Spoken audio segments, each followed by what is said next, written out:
My name is Clara Bennett. I'm 33 years old. 8 years ago, on the morning of my final interview, my father laughed in my face and said, "Girls like you don't get lives, Clara. You get duties."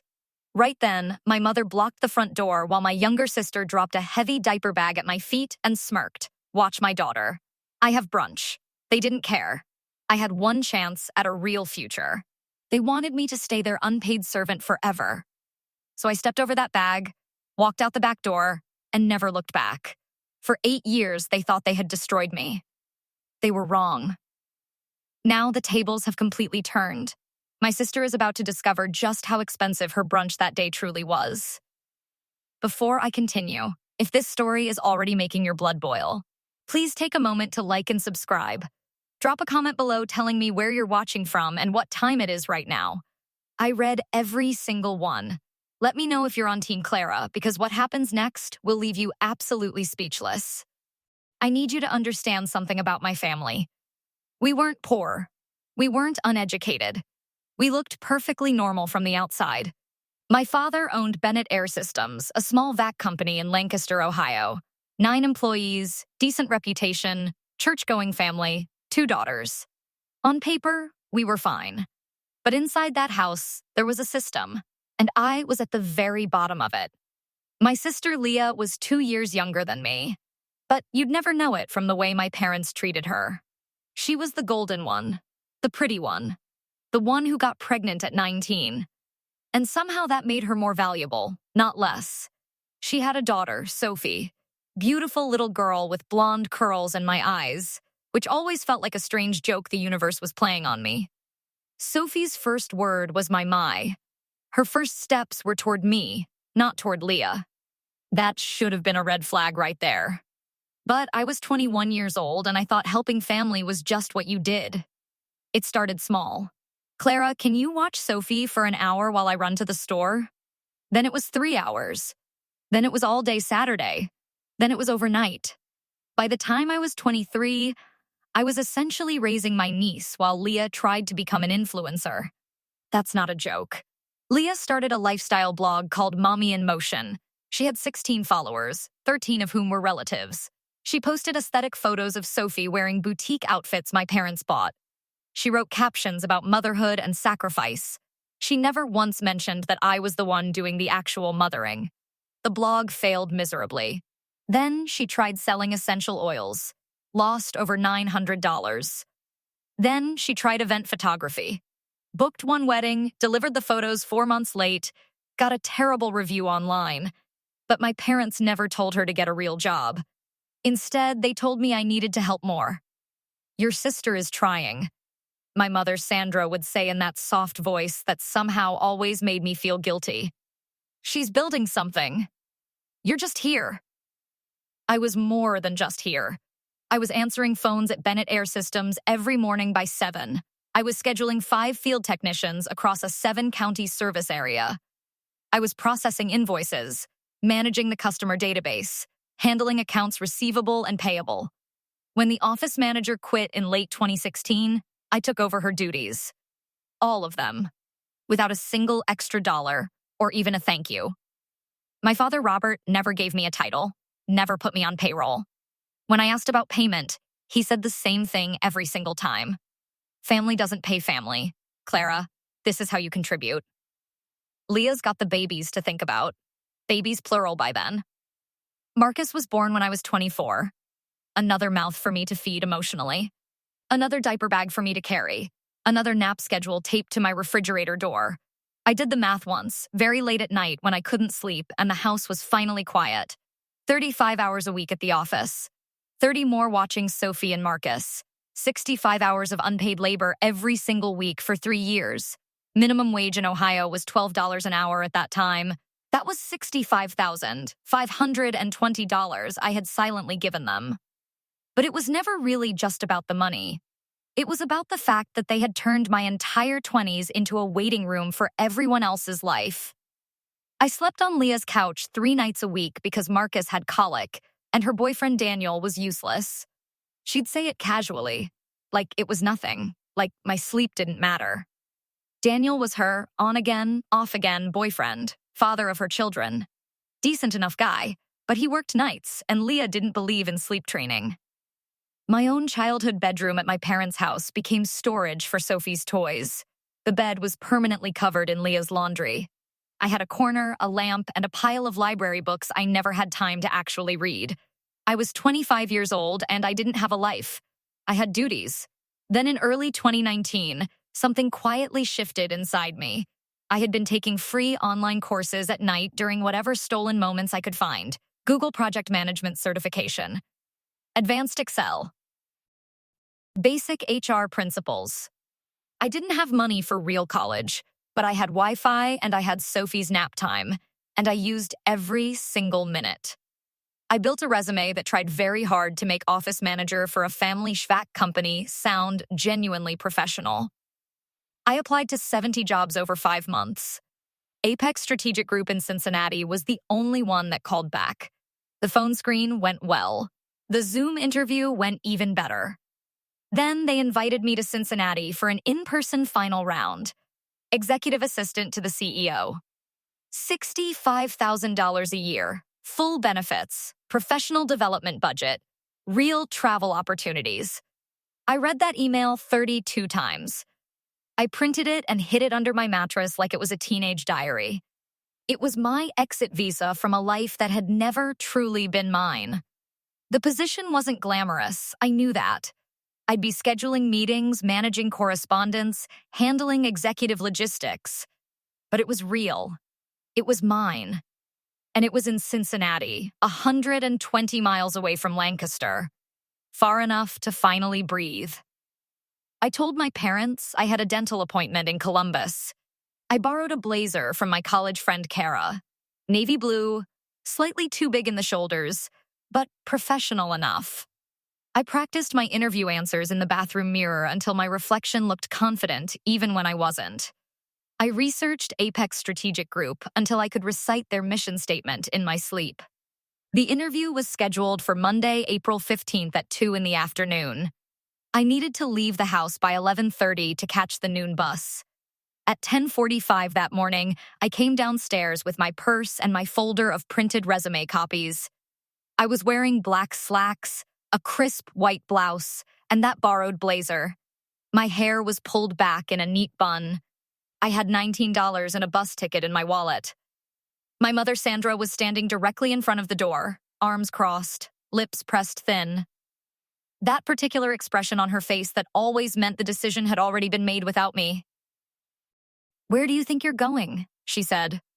"I told you," I said. "Dentist appointment." Leah's voice came from the living room. "She has a brunch meeting with a potential sponsor, very important. You need to watch Sophie and Marcus." My chest went tight. "I can't today. I have something I need to. You have duties, Clara." My father Robert's voice drifted in from the kitchen. He walked into the hallway holding his coffee mug like he owned the entire world, which I suppose he thought he did. He wasn't even angry. He was amused.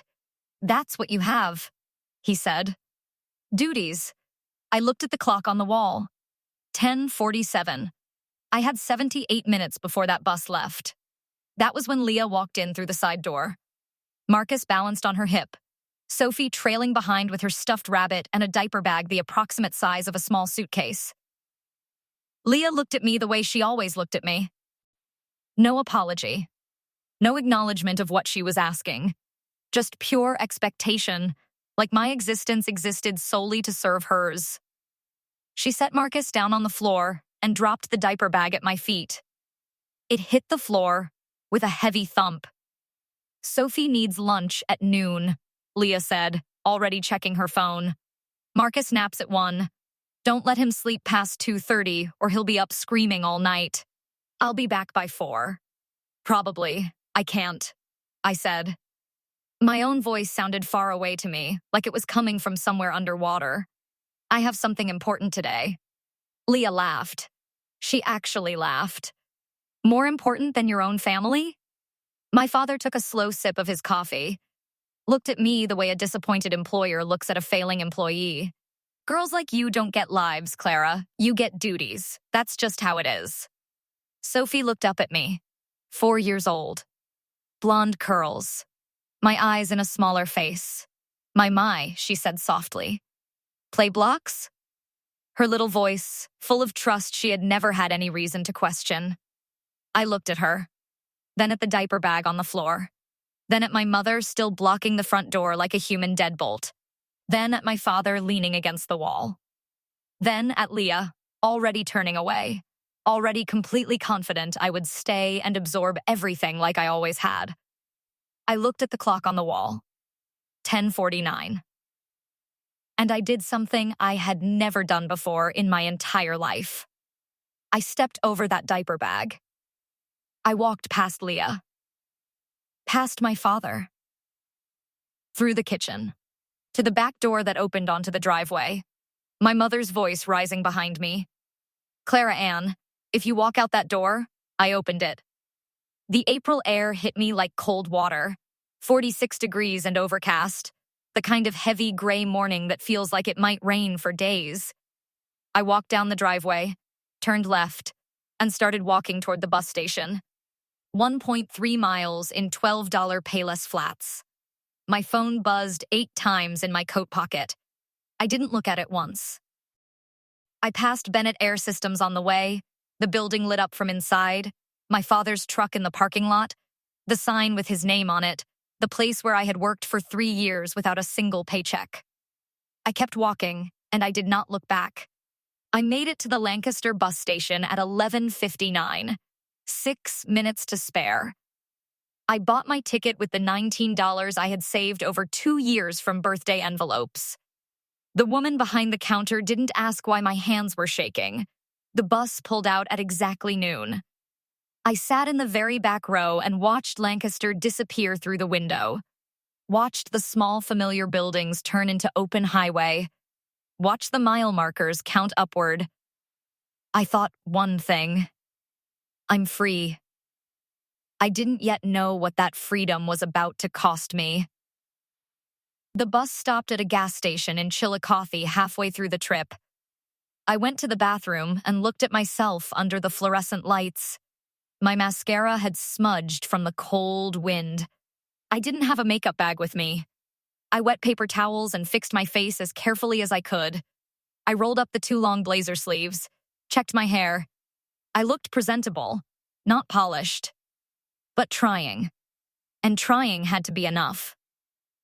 The bus arrived at Cincinnati Station at 1:58. The interview was at 2 o'clock sharp. The Apex Strategic Group office was 4 blocks away. I ran. I actually ran in those $12 flats, purse bouncing against my hip, folder clutched to my chest. I arrived in the lobby at 2:03, breathing hard, slightly damp from the exertion. Margaret Collins was waiting for me. Chief of Staff. Mid-50s. Sharp gray suit. Eyes that were simultaneously assessing and kind. She smiled when she saw me come through the door breathless. You made it, she said. I almost started crying right there in the lobby. But I didn't. I smiled back and said, I wouldn't have missed it. She led me to the conference room. Panel interview. 3 people. Margaret, Harrison Wells, the CFO. Diana Park, VP of Operations. They asked about software skills, managing difficult clients, calendar coordination across time zones, professional discretion. I answered well. I talked about Bennett Air Systems without mentioning it was a family business. Just described it as a small vac company, 9 employees. I managed all scheduling and client relations. Diana leaned forward. You're completely self-taught in project management? Yes, I said. I completed Google's certification while working full-time. I'm very motivated when it comes to learning independently. Margaret made a note on her legal pad. What would this position mean to you? I thought for 1 second, then answered honestly. It would mean building a real career instead of just surviving. It would mean growth I've been working toward for years. They nodded. They took notes. The interview ended at 3:20. Margaret walked me to the elevator. We'll be in touch within a week, she said. You're a genuinely strong candidate, Clara, I floated to the bus station. The ride back to Lancaster felt physically lighter, like something had shifted in the atmosphere. I had done it. I had walked out. I had made it to the interview on my own. I had answered every single question. The interview had gone beautifully. I had a real shot at something that was entirely mine.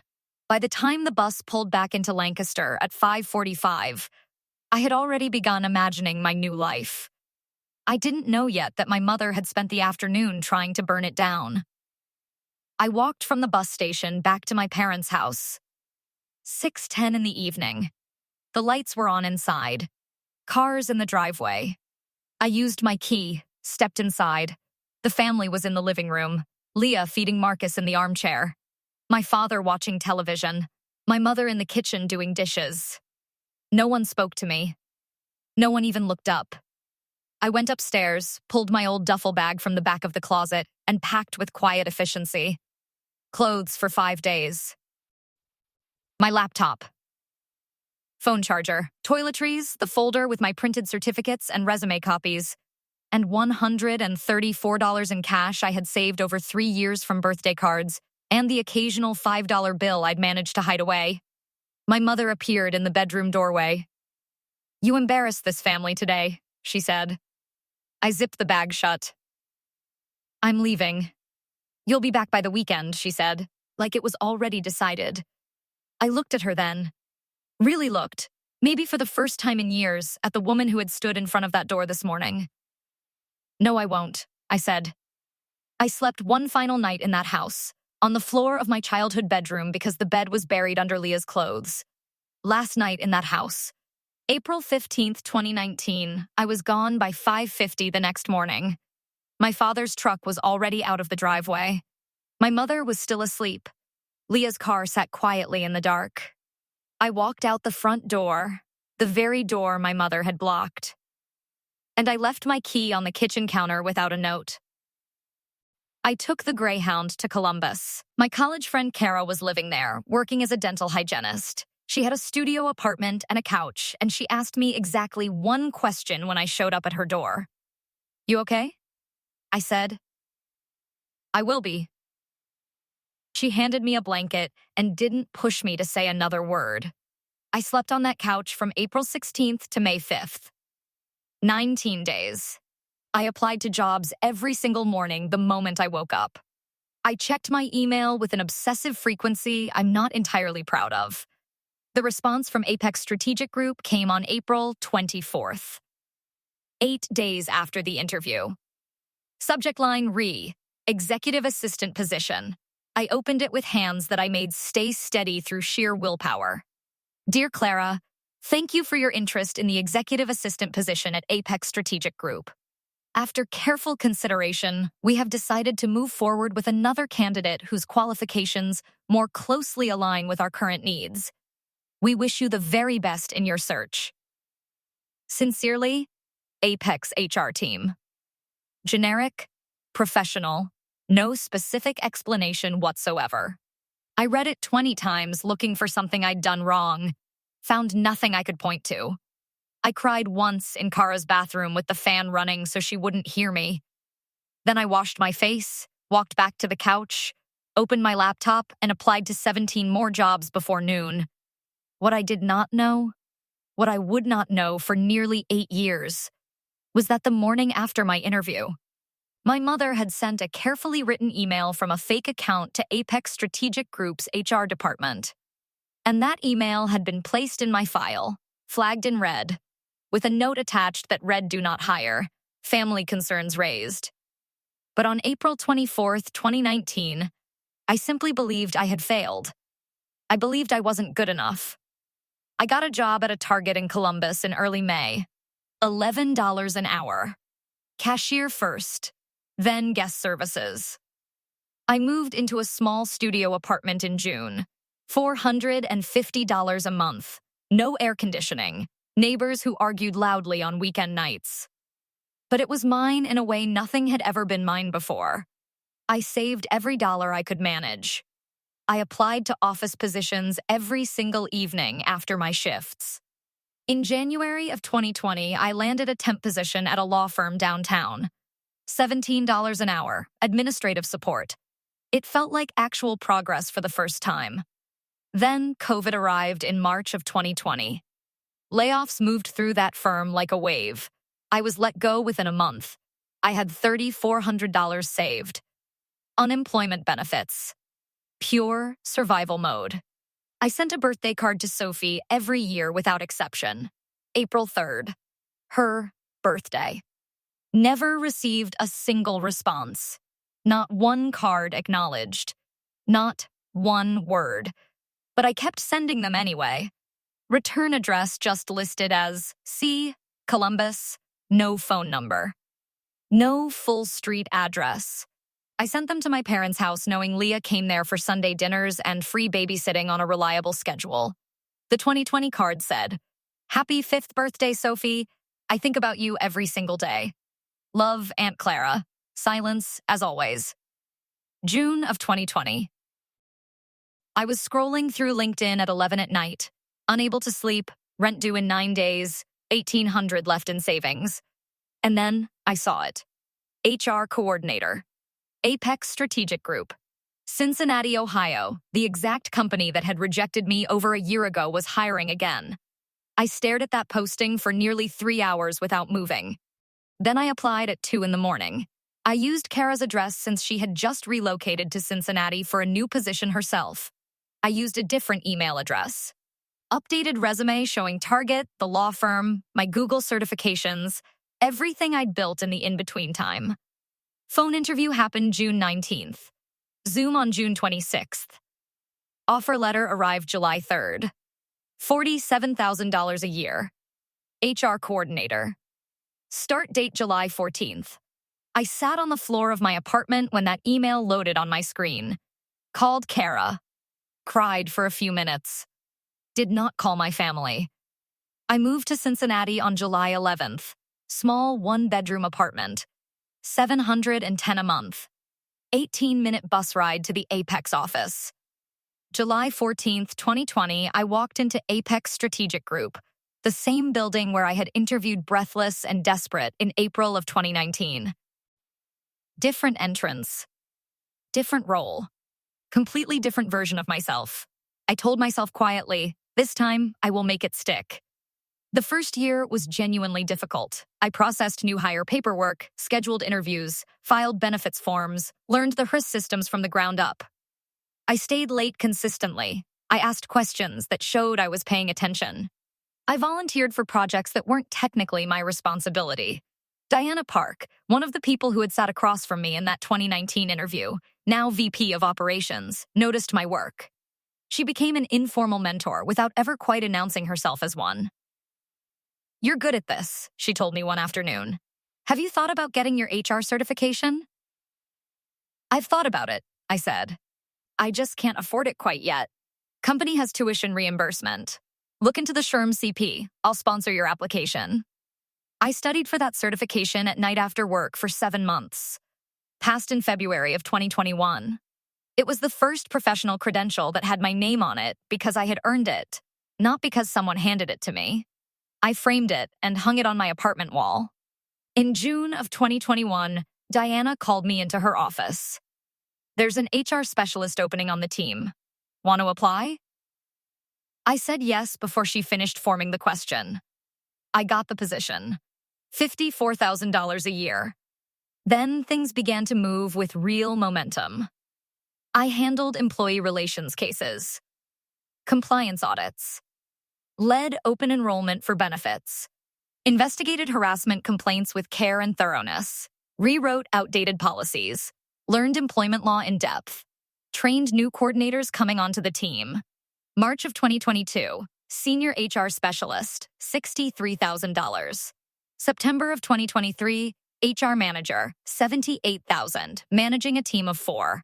May of 2024, HR director, $100,000 a year.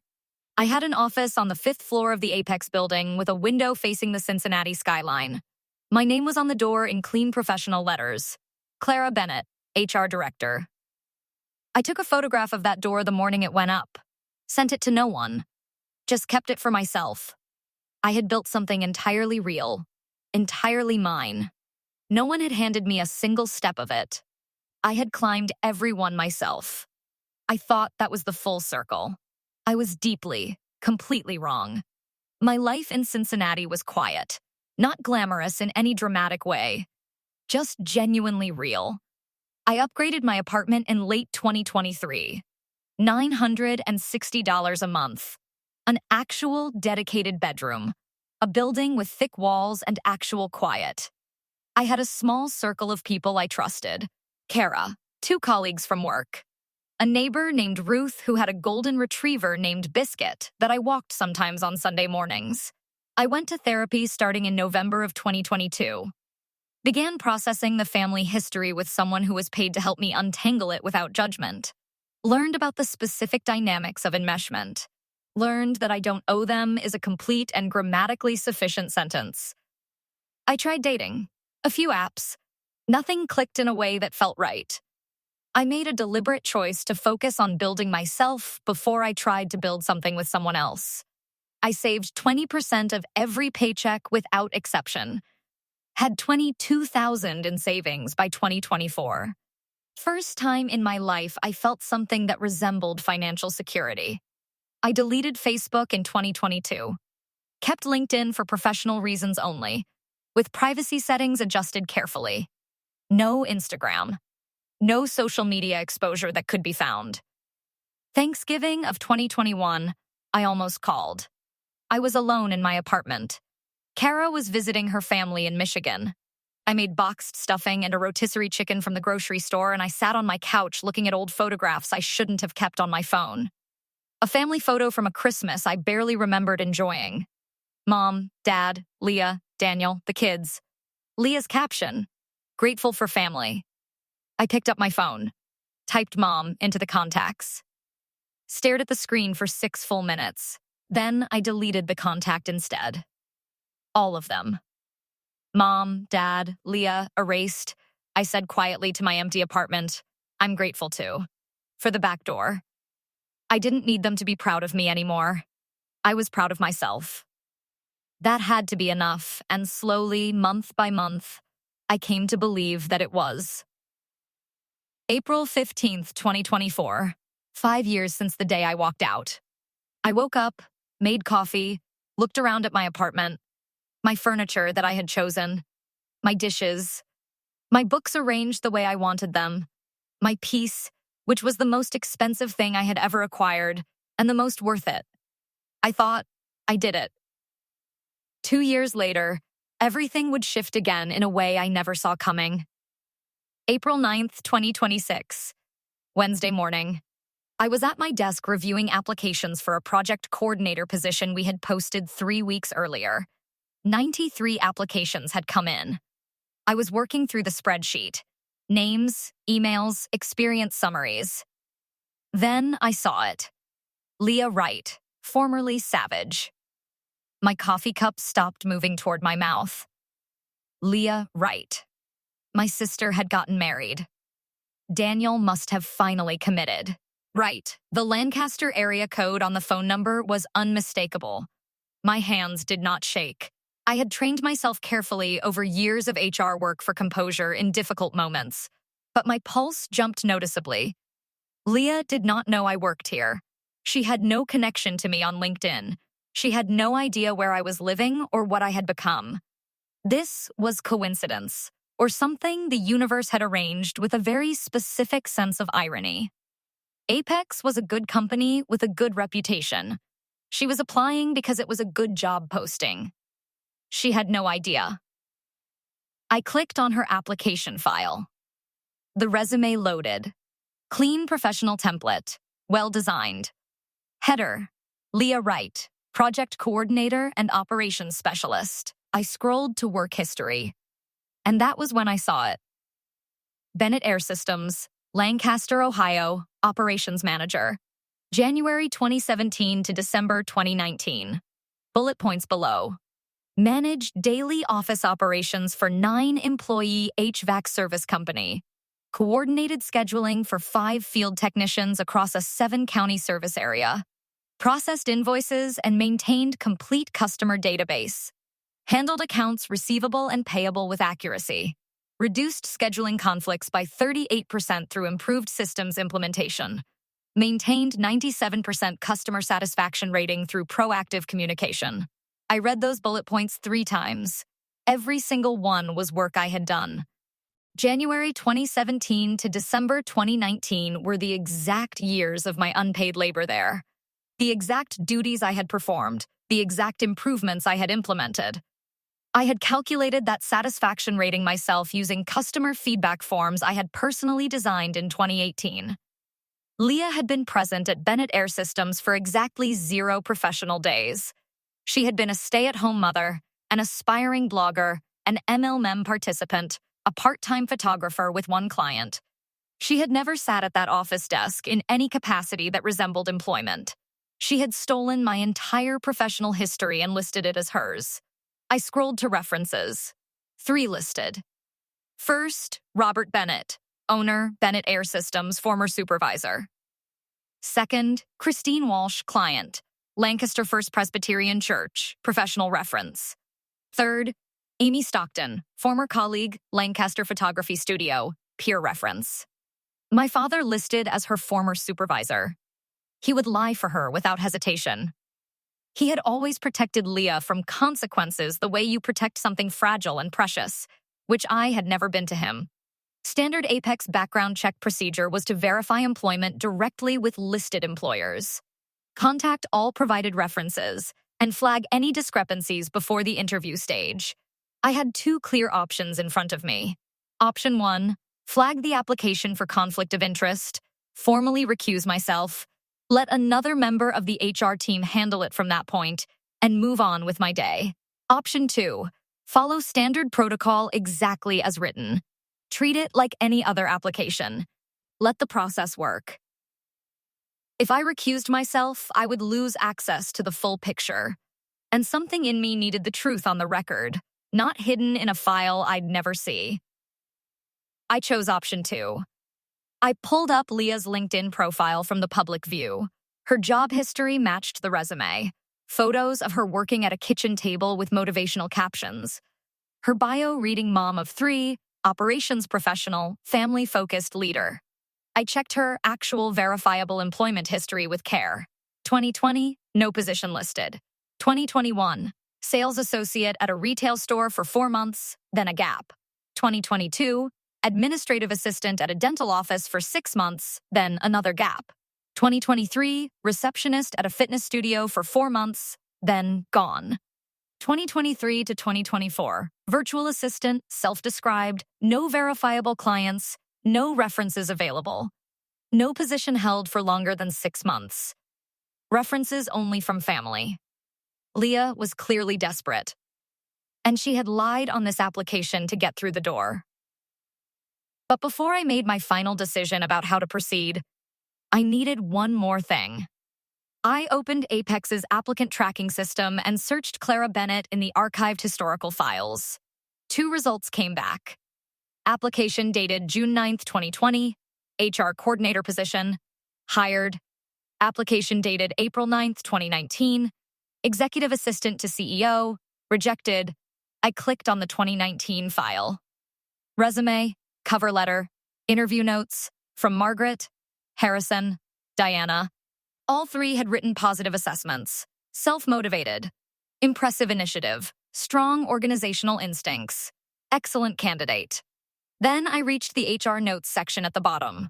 Red flagged entry, dated April 16, 2019, 9:21 in the morning. Received email from concerned third party regarding candidate stability. See attached documentation. Recommend do not proceed with offer. K. Morrison, HR coordinator. There was an attachment link. I clicked it. A PDF opened. Email header. Date. April 16, 2019, 8:44 in the morning.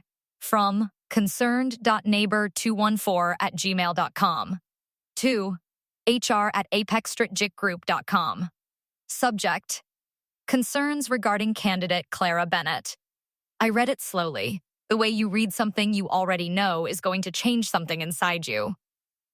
To whom it may concern, I am writing as a concerned community member who knows the Bennett family personally and feels it is my moral duty to bring certain information to your attention. Clara Bennett, who interviewed with your organization yesterday. has significant personal and mental health concerns that make her unsuitable for professional employment.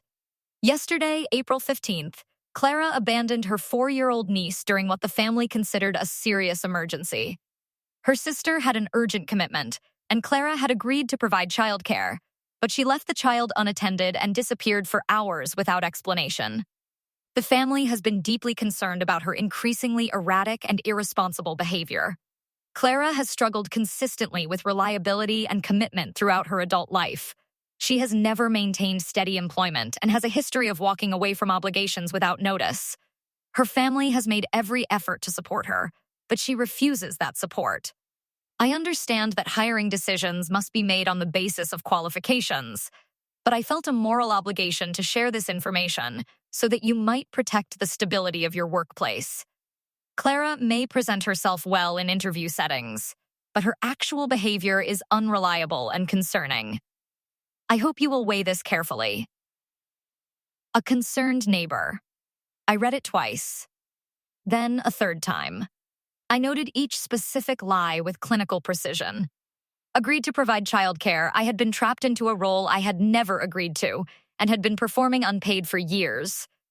Left the child unattended. Both Leah and my parents were present in that house when I walked out. Never held steady employment. I had worked 65-hour weeks for 3 years without a single paycheck. Erratic behavior, I had simply left. Finally, resistant to support, I had escaped control that was being dressed up as support. The sender address, concerned.neighbor214@gmail.com. I accessed the email metadata using skills I had developed through HR compliance training. The email had been sent from Lancaster, Ohio, the IP address. When I cross-referenced it against my own records from that period, traced to a residential address. My parents' home address on Willamere Drive. My mother had written this. The morning after my interview, the morning I was sleeping on the floor of my childhood bedroom for the last time, she had sat down at her computer and typed this out and sent it to destroy the one chance I had given myself. They hadn't just blocked the front door that morning. They had burned the bridge behind me. And Apex Strategic Group still had the documentation of it, sitting quietly in an archived file for nearly 8 years. If you are on Team Clara right now, I want you to drop those words in the comments, because what happens next is the part I have waited 8 years to be able to tell. I sat at my desk at 11:42 in the morning, coffee cooling beside my keyboard, mind moving very fast and very quietly at the same time. I had Leah's fraudulent resume on my screen. I had my mother's sabotage email from 8 years ago. I had my father listed as a willing reference who had already agreed to lie. And I had the authority and the documented evidence to expose all three. Part of me wanted to reject the application immediately, permanently, and never speak of any of it again. Part of me wanted confrontation, wanted them to understand what they had actually done. Wanted something that felt like justice in a room with witnesses. Part of me wanted to follow the protocol exactly. Let the system do what systems are designed to do. Prove that I was a professional even when it was personal. I thought of something my therapist had said in a session the previous fall. Justice doesn't have to look like revenge. Sometimes it just looks like the truth being documented somewhere permanent. I decided to do this. I would conduct standard employment verification for Leah's application. I would call my father directly. I would record the call, which is legal in Ohio under one-party consent law. I would document every exchange in her file. If fraud was confirmed through that verification, I would follow company protocol exactly. Flag the application. Brief the hiring manager. Proceed to interview only if the candidate disclosed the discrepancy voluntarily during the process. They never do. I picked up my office phone, dialed Bennett Air Systems, the number I had called from that desk every day for 3 years. It rang 4 times. Bennett Air Systems. Robert speaking. My father's voice. I had not heard it in 8 years. I kept my voice entirely professional, the way I had learned to keep it through dozens of difficult HR conversations. Hello, This is Clara Bennett, HR Director at Apex Strategic Group in Cincinnati. I'm calling to conduct standard employment verification for an applicant named Leah Wright, who has listed your company as a previous employer. A long pause. Then, in a different tone, Clara, "This is employment verification, standard procedure," I said without acknowledgement. "Can you confirm that Leah Wright, formerly Leah Bennett, worked at Bennett Air Systems from January 2017 to December 2019, holding the title of Operations Manager?" Another pause, shorter this time as he recalibrated. Yes, that's correct. Can you describe her primary responsibilities during that period?" She managed the office. Scheduling, invoices, customer service, all of it. She was very good. Did she work full-time in that role? Yes, full-time. Very reliable. Very dedicated. Why did her employment end in December of 2019? She left to focus on her family. She has children. Would you recommend her for rehire? His voice carried confidence now. Practiced confidence. Absolutely, Leah was one of the most valuable people we had. Every single word was false. I had it all on record. One more question, I said. During that period, January 2017 through December 2019, did you have any other employees performing those same operations management functions? A pause. No, he said. Just Leah. That was the lie that mattered most. Because I existed. I had been there. I had tax records from those years identifying me as a dependent living at that address, not as an employee. I had customer emails from that period addressed to Clara Bennett at Bennett Air Systems. I had a paper trail my father had apparently never considered would survive. Thank you, I said. That's everything I needed. I ended the call. Saved the recording with time and date stamps. Added a single line to Leah's file. Employment verification completed. Significant discrepancies noted. Interview recommended to assess candidates' willingness to clarify. Because I wanted to look her in the eye. I wanted her to understand, in a professional setting with witnesses, that I knew exactly what she had done. I sent the interview invitation 1 week later through the applicant tracking system. Dear Leah, thank you for your application to the project coordinator position at Apex Strategic Group. We would like to invite you for an in-person interview on Monday, April 13th, 2026 at 10 in the morning at our Cincinnati office. You will meet with Clara Bennett, HR Director, Jonathan Wells, CEO, and Diana Park, VP of Operations. Please bring a government-issued photo ID and be prepared to discuss your experience in operations management in detail. We look forward to meeting with you. Best regards, Apex Strategic Group HR team. Leah responded the same day. Thank you so much. I'll absolutely be there. I'm so excited for this opportunity. No recognition of my name, no hesitation, no question. 8 years of silence meant Leah had never searched for me in any meaningful way, had never wondered where I'd gone, had never cared enough to look. I briefed Jonathan and Diana. I told them plainly, this candidate has submitted what appears to be a fraudulent application. There is also a personal history between us that predates my employment here. I want to lead this interview and follow protocol exactly. They both said the same thing. We trust you. Do it right. April 13th, 2026, 9:55 in the morning. I was seated in the main conference room. Jonathan on my left, Diana on my right. I could see the lobby entrance through the floor-to-ceiling glass. Waiting, 9:58. A woman walked through the main entrance. Brown hair pulled back neatly. Familiar posture, but older somehow. Tired in a way she was trying to cover with careful effort. She was wearing a dark blazer over a blouse. Holding a portfolio folder with both hands. Leah, 29 years old now, not 21. The years had settled differently on her face. She approached reception, gave her name, received her visitor badge. The receptionist pointed in our direction. I stood, walked to the lobby entrance, made eye contact as she turned toward me. She saw me and stopped moving entirely, like something had cut her connection to her own legs. I extended my hand. Professional, measured, Leah, I'm Clara Bennett, HR Director at Apex Strategic Group. Welcome. Her face went through several colors very quickly. Clara, I didn't know that you...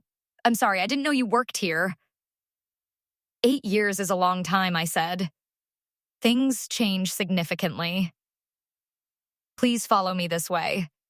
I turned and walked toward the conference room. I could hear her following, her heels slightly unsteady on the polished floor.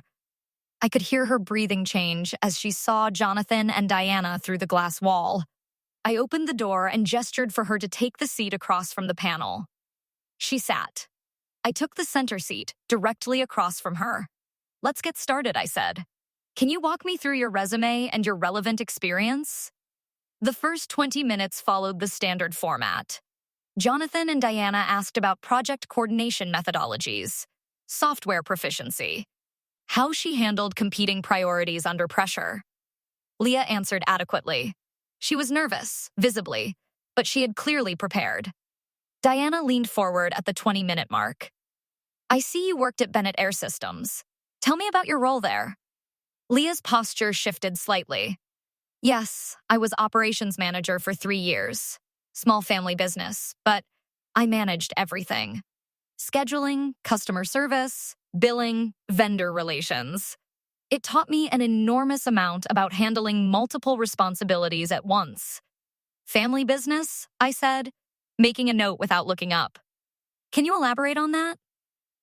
My father owns the company, she said. I joined as operations manager in 2017.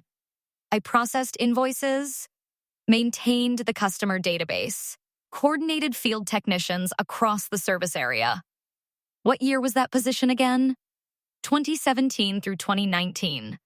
Full-time, the whole period. Jonathan asked about the employment gaps after that period. Leah explained, focusing on the children, the decision to stay home, some freelance virtual assistant work, her readiness now to return to full structured professional employment. I asked whether she had documentation or references from the freelance work. She said it had been mostly informal, word of mouth, nothing she had tracked in writing. At 10:23, Jonathan said, "We'd like to take a short break. Clara, please continue with any remaining questions you have." As planned, Jonathan and Diana stood and left the room. The door closed behind them, just me and Leah sitting across from each other in a quiet conference room in Cincinnati, 8 years after she dropped a diaper bag at my feet in Lancaster. She looked at me the way she had never looked at me when we were growing up, like I had something she needed. Maisie, she started, then corrected herself. Clara, I didn't know you'd be here. I didn't know any of this. I held my hand up, not unkindly. Let's talk about your resume, I said. I slid the printed copy across the table toward her. I pointed to the Bennett Air Systems section without breaking eye contact. You've listed operations manager, January 2017 through December 2019. Full-time, 40 hours per week. Is that accurate? Yes, she said immediately. I did the work there. I helped out constantly. Helped out is different from operations manager. Full-time, January 2017 through December 2019. I spoke to Robert Bennett this morning as part of standard employment verification. He confirmed your title and your responsibilities. He said you were one of the best people he'd had. She exhaled slowly, said nothing. Every bullet point on this resume, I said, and I spoke each word with precision. Every one of these accomplishments, I wrote them, because they are mine. I worked at Bennett Air Systems from January 2017 through December 2019. Unpaid, full-time, 65 hours a week when you include the childcare. I did the scheduling. I built the customer database. I implemented the satisfaction tracking system that produced that 97% figure you've listed here. You took my professional history and put your name on it.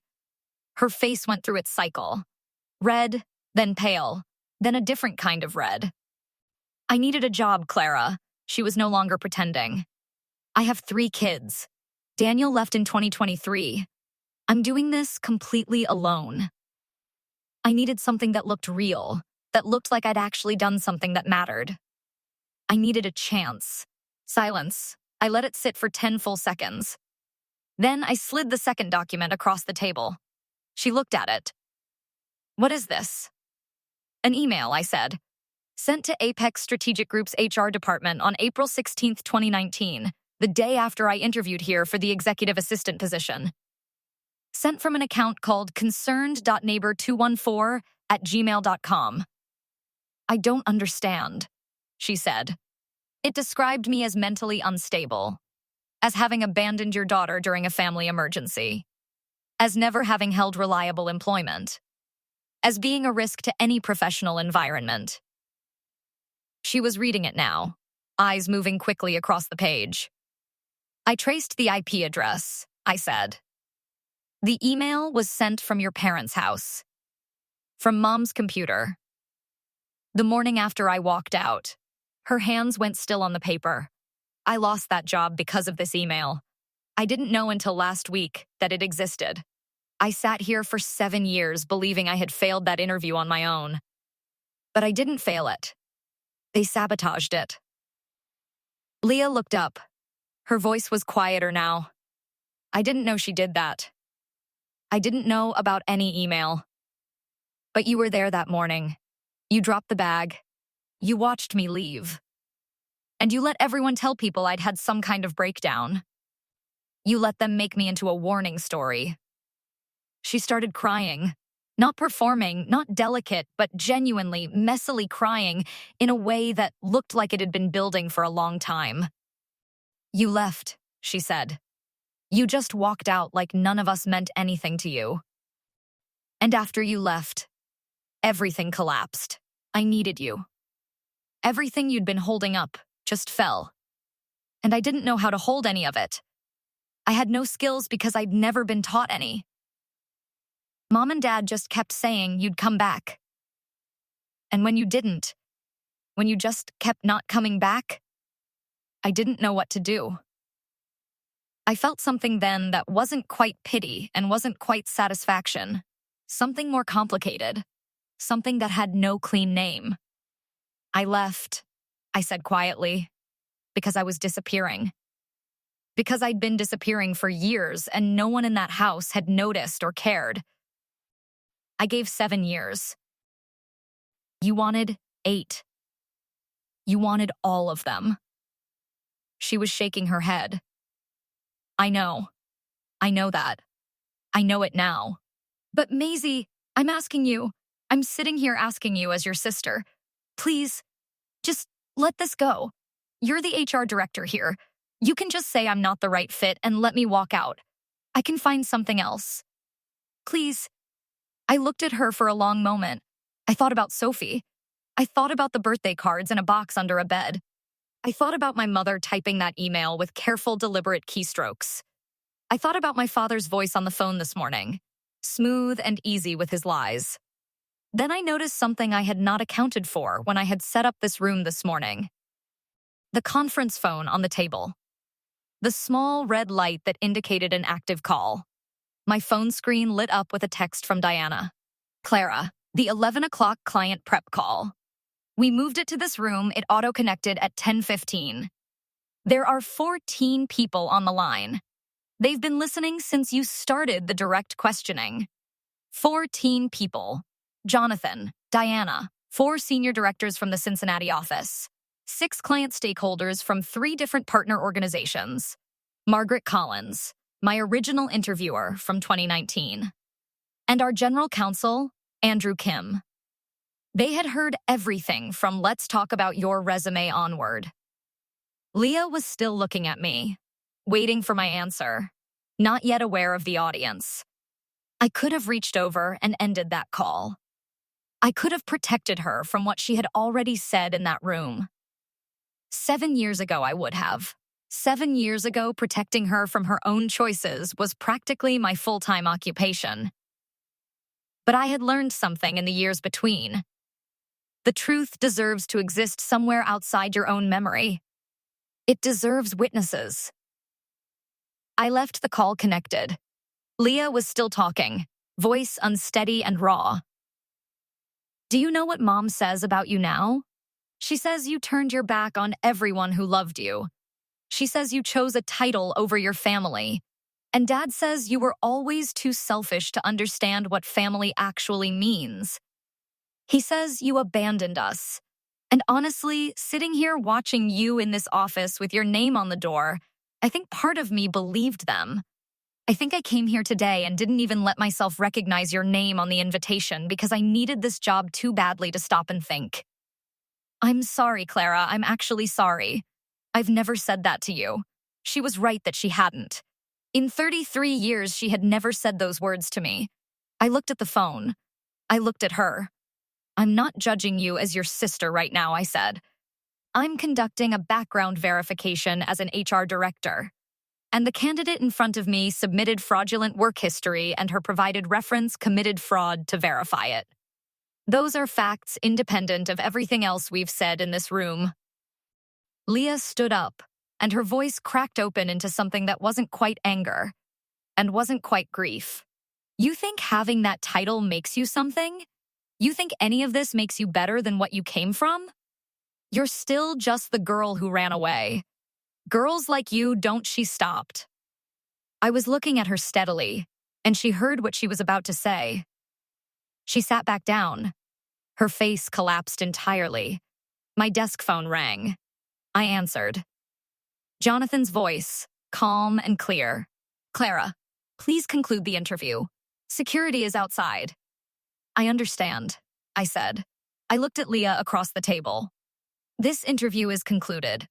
She looked at me with an expression I had never seen on her face before and may never see again. Something between recognition and grief. Maisie, please.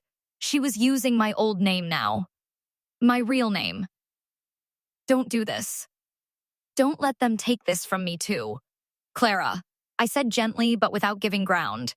I can't offer employment to someone who submitted fraudulent credentials. I have an obligation to this organization and to every other candidate who applied honestly. The door opened. 2 security officers, professional and quiet. Ma'am, they said. Please come with us. Leah stood, gathered her portfolio with hands that weren't steady, looked at me one final time from the doorway. I looked back at her without cruelty and without apology. Just clear. Security walked her to the elevator.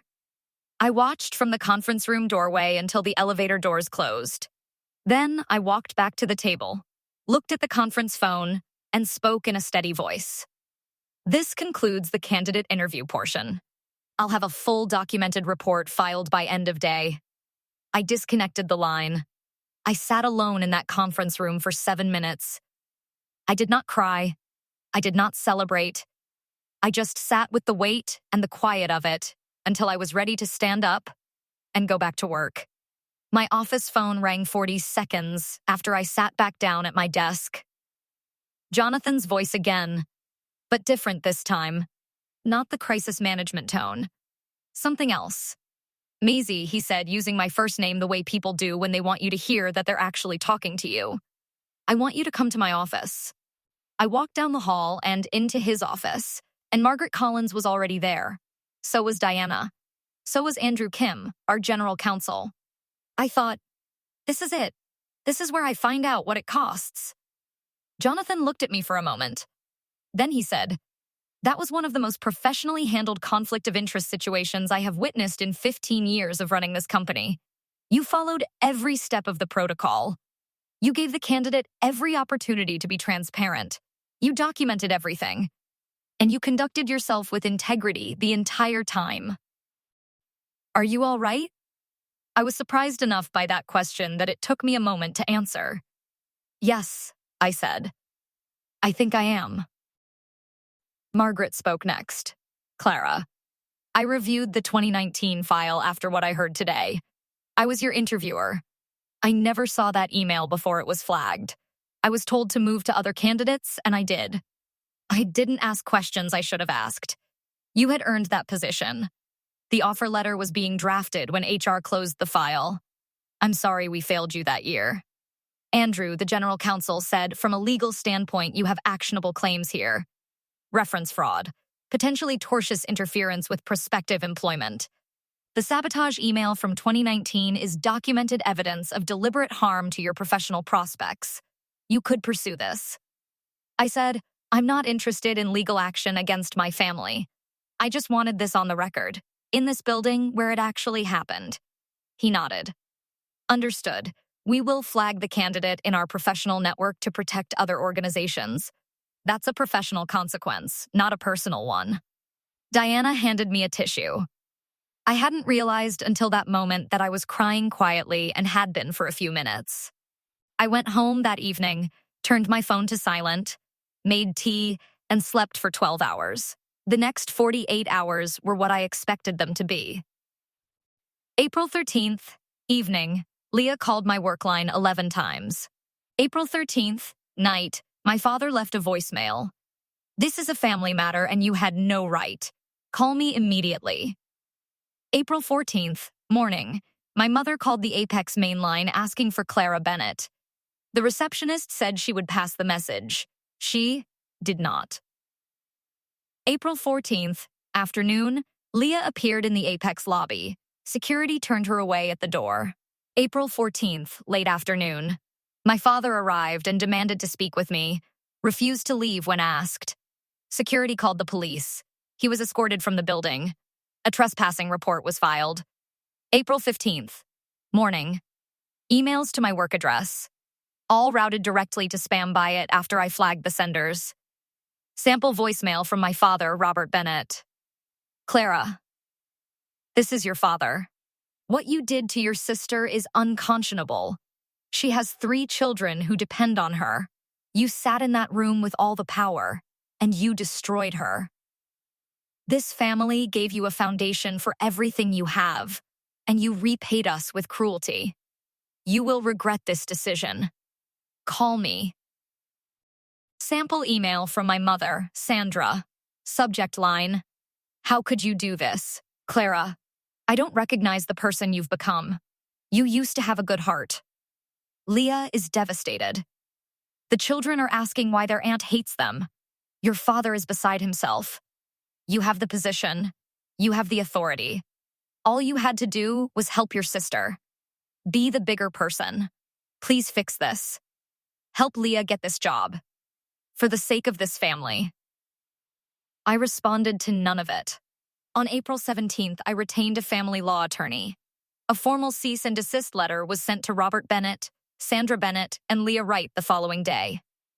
The letter documented the 2019 sabotage email, the reference fraud committed during employment verification, the harassment campaign of the prior 72 hours, and a clear statement. Clara Bennett wishes no further contact from these individuals by phone, email, text, or in person. Any violation will result in an immediate application for a restraining order. The letter was signed by my attorney and it was thorough. 3 weeks of silence followed, then a message I had not anticipated. May 10th, 2026, an Instagram direct message to my professional account, which I had set to receive messages from accounts I didn't follow. Hi, I know this is kind of weird. This is Sophie, Leah's daughter, your niece. I'm 11. I found your LinkedIn because Mom was looking you up and she was crying, and I looked over her shoulder and saw your name and your photo, and I remembered you from when I was little, even though I don't remember much. I wanted to message you because I kept all the birthday cards. Mom threw them away every year, but I always took them out of the trash before they got taken out, and I kept them in a box under my bed. I have 8 of them. I'm not asking you to talk to Mom. I just wanted you to know someone got the cards. And I miss you, even though I barely remember you. I think that's strange, but it's true. Grandma says you abandoned us, but you sent cards every year. That doesn't feel like abandoning. Sophie, I sat with that message for a long time. Then I replied, Sophie, thank you for writing to me. I'm so glad you kept the cards. I sent them because I thought about you every single year on April 3rd, and I wanted you to know that. You sound like a brave and thoughtful person, and I'm not at all surprised, because you always were, even when you were very small. I'm not in a position right now to have contact with your mom or your grandparents, and I want to be honest with you about that, because you deserve honesty. But if you ever want to talk about school, about books, about what you want your life to look like someday, you can message me here and I will always write back. Take care of yourself. Aunt Clara. I did not give my phone number. I did not make promises I couldn't keep. I kept the boundary exactly where it needed to be. Sophie replied the next morning. Thank you. That's actually enough. And then, a week later, I got the highest grade in my class on my history essay. I wanted to tell someone who would actually care about it. I care about it, I wrote back. Tell me everything. That was the relationship I saved from everything else. That one small thread of something real. May through August of 2026. Therapy twice a week. Grief, which is what it actually is when you accept that your family will never be what you needed them to be. Anger, which I let myself feel without apologizing for it or trying to fix it faster than it moved. Guilt, which came in waves, which I examined each time with my therapist's help and set back down. The question she helped me sit with was this. I had already given everything I had to give, and then I had given more. The guilt was a habit, not a debt. Closure, which is not a door slamming dramatically, but more like a room you walk out of and realize you are no longer thinking about. Peace, which arrived slowly and then more steadily, like weather changing. I started running in July. Not for any fitness goal, just because it felt good to move through the world at my own pace with no one's schedule but mine. August 22nd, 2026. 4 months after the interview that changed everything. An email from Margaret Collins. Subject: something you should see. Clara, I have been going through archived files since our conversation in April. I found something I want you to have. In 2019, after your interview, I had drafted an offer letter for you. $65,000 per year. Start date April 29th, 2019. I had it ready to send when the HR flag came through on your file and I was told to stop the process immediately. I never sent it. But you earned it. You walked in that door breathless and pressed, and you earned it completely. I'm attaching the unsigned draft. I know it's years too late for this to mean anything practical. But I wanted you to have it. You were good enough then. You are exceptional now. I'm glad you came back. Margaret. The offer letter was attached. Dated April 22nd, 2019, I had been selected. The offer was ready. My mother's email had arrived before it could be sent. I printed that letter, framed it, hung it on the wall of my home office next to my SHRM CP certificate and my current business card. Proof of what I had earned and proof of what had been taken, and proof that I had built something better than either of them anyway. April 15th, 2027. 8 years since the back door. I'm 33 years old, still at Apex Strategic Group. I was promoted in February to Vice President of People Operations. $118,000 a year. I have an actual team now. 9 people, and I tell them the same thing every time they face a situation that's both personal and professional. You can have history with someone and still do your job with integrity. Those are not opposites. I launched a quiet mentorship program inside the company for young professionals navigating family dynamics that interfere with their careers. It isn't advertised heavily. People find it by word of mouth. It matters to the people who find it. Sophie messages me every week or so. She's 12 now and she has decided she wants to be a journalist. We talk about books she's reading and what questions good writers ask, and what it means to tell the truth in a way that actually reaches people. I am not her parent. I am not trying to be. I am someone who sees her and takes her seriously and writes back, and that turns out to be enough for both of us. My parents are in Florida. No contact. The cease and desist has held without requiring follow-through on the restraining order. Leah is working in retail management in Lancaster. She blocked me across all platforms. I heard through a mutual professional connection that she's doing better than she was. Not well, but better. I hope that's true. I'm seeing someone now. Slowly, on purpose, at the pace that feels right. His name is David, and he is patient and straightforward, and he does not require anything from me that I haven't offered. I have $38,000 in savings. Good credit. A car I own outright. Friends I have chosen. Therapy every other week. A life I designed from materials I gathered myself. This morning I was running a training session for a new HR coordinator who joined the team last month. 23 years old, sharp. A little nervous in the way that means she's paying attention. She asked, "How do you catch someone who's falsified their background?" I told her, "You look for bullet points that are too specific. You look for dates that are too clean. You look for references that are too close. And you always verify with the actual organization, not just the reference they hand you." She asked, "Have you ever had a case that was personal?" "Once," I said. "I handled it by following the protocol exactly and letting the documentation speak for itself. That's the only way." She nodded and wrote it down. I looked at my phone. April 15th, 2027. 8 years. I have a note I typed into my calendar on a night years ago and never deleted. The day I chose the back door. I added one word below it this morning. I added, free. If this story meant something to you, if you've ever stood at a door wondering what it would cost you to walk through it, share this. Someone in your life might need to hear it.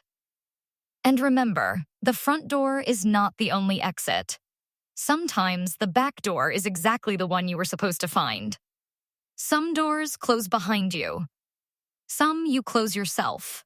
And some, like the one I walked through 8 years ago on a cold April morning in Payless Flats with $19 in my pocket, lead exactly where you were always supposed to be going.